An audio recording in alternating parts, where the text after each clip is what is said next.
A long, long time ago, approximately 400 years before Christ, in a beautiful land called Persia, there lived a young Jewish girl named Esther.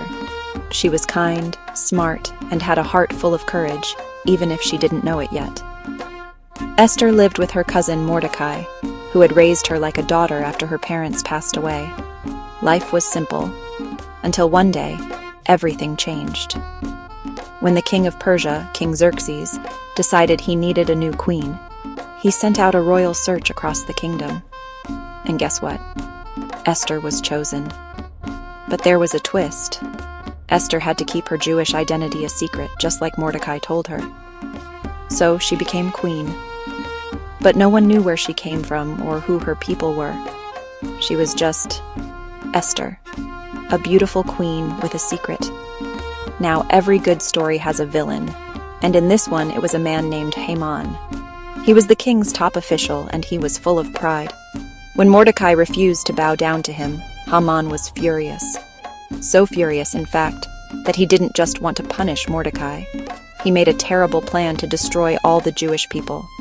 The king didn't know Esther was Jewish, and he didn't know Haman's evil plan would hurt her too.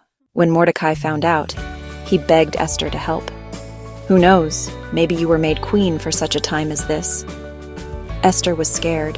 Going to the king without being invited could get her in big trouble, even cost her life.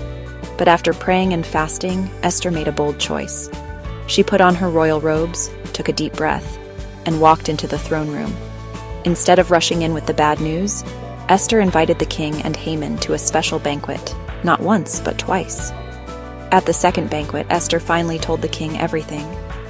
"I am Jewish, and someone wants to destroy me and my people." The king was shocked. Who would do such a thing? Esther pointed. It was Haman. The king was furious, and Haman's evil plan was stopped that very day. Because of Esther's courage, the Jewish people were saved.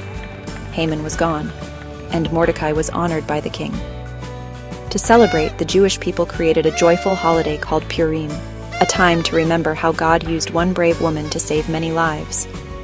Queen Esther wasn't a warrior. She didn't have a sword or an army, but she had faith, wisdom, and courage, and that was more than enough. Sometimes being brave means doing the right thing, even when it's scary, and who knows, maybe you were born for such a time as this too.